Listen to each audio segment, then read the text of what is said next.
Hey everyone, welcome back to Corporate Decoder. Today we're diving into a report that, well, let's just say it involves a lot of borrowing and very specific dates. Get ready to decode some serious cash flow. And hey, before we get into the nitty-gritty, if you're new here and love getting straightforward insights from official company documents, make sure you hit that subscribe button.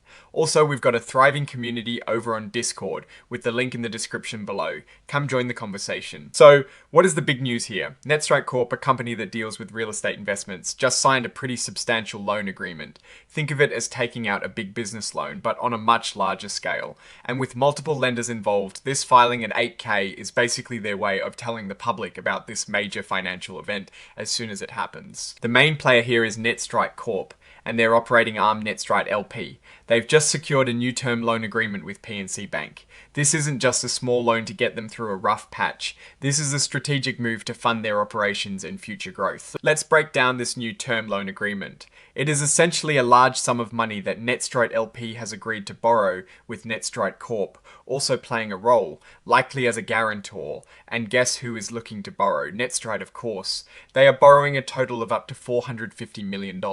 That is a lot of zeros. This money is split into two parts. First, there is a $200 million loan facility that is for 5.5 years.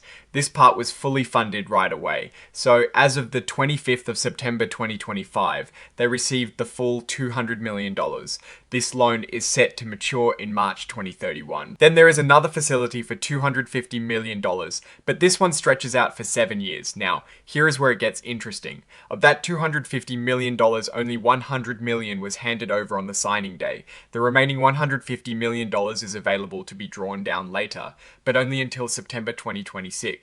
This is what they call a delayed draw term loan commitment. It gives them flexibility to access more funds when they need them, but there is a deadline. When it comes to paying back these loans, they can do so early without penalty for the 2031 loan. However, for the 2032 loan, if they decide to pay it back early in the first year, there is a 2% penalty. In the second year, that penalty drops to 1%. It's a way for the lenders to make sure they get a certain amount of interest income. To back up these loans, NETSTREIT Corp and some of its key subsidiaries have entered into a guarantee agreement.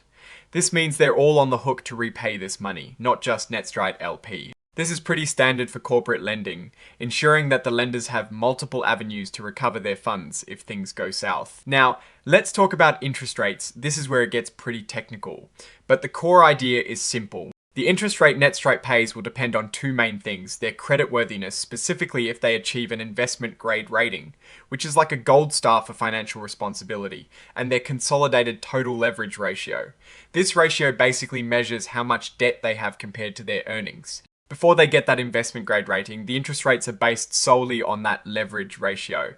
For the 2031 loan, it is either a benchmark rate called SOFR, plus a margin between 1.15% and 1.60%, or a base rate plus a smaller margin. For the longer 2032 loan, the SOFR margin is a bit higher, ranging from 1.50% to 2.20%, and the base rate margin is also a bit higher. Once they achieve that investment grade status, the interest rates can actually get lower.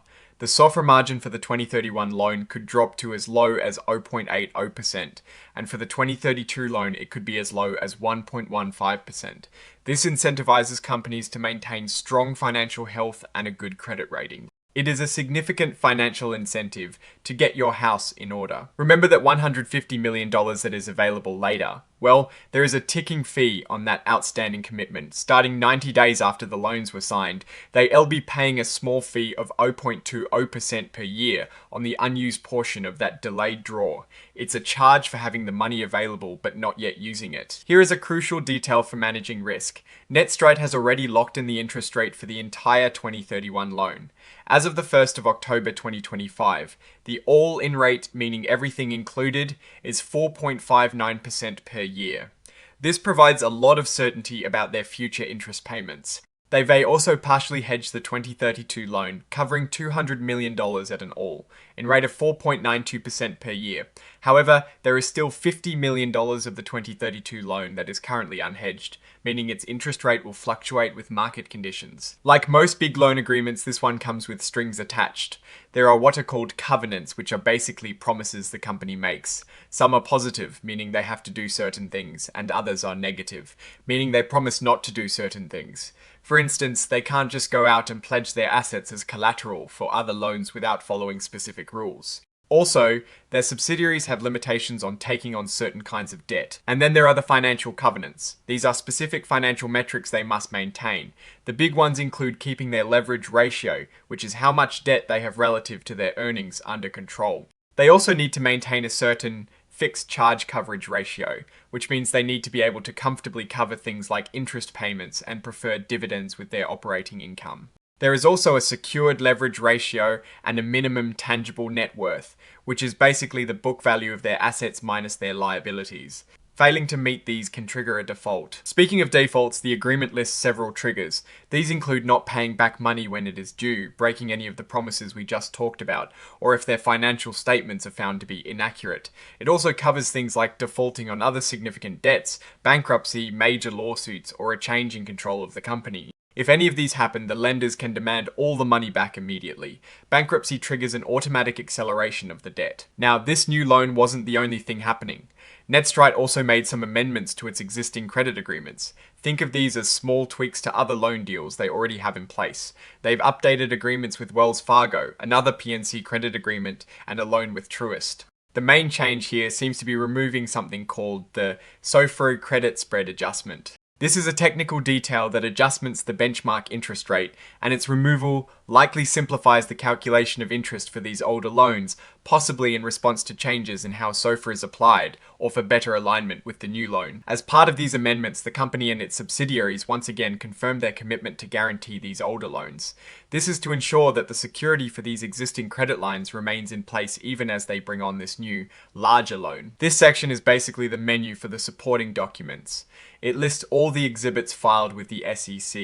The most important ones here are usually the agreements themselves. This is the big one we've been talking about, the new term loan agreement with PNC. It will contain all the nitty-gritty details of that $450 million deal, and here are the amendments to their existing credit lines, including the one with Wells Fargo that was updated on this big day. This exhibit refers to the amendments to their Truist loan, building on a previous amendment from January. It shows the company is actively managing all its debt facilities. Finally, we have the signature. Daniel Donlan, the Chief Financial Officer and Treasurer, has signed off on this report, attesting to its accuracy. He is the one making sure the company's financial ship is sailing smoothly.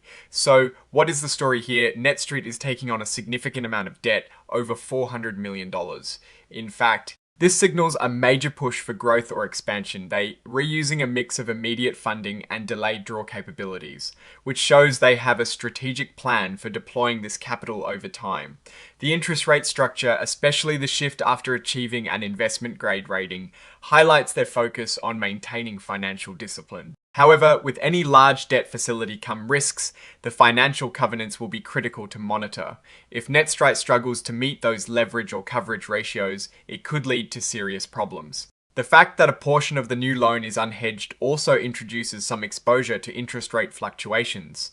On the flip side, the company seems proactive in managing its debt, as evidenced by the amendments to existing agreements. The hedging strategies they've employed for the bulk of the new loans are a smart move to lock in predictable borrowing costs. In conclusion, this filing shows NETSTREIT is making a bold play, significantly increasing its borrowing capacity. They appear to be doing it with a degree of strategic planning, but the devil will be in the details of their execution and their ability to hit those key financial targets. We'll be watching to see how they manage this new debt load and if it translates into the growth they are clearly aiming for. Alright, that is our deep dive into NETSTREIT's latest financial maneuver.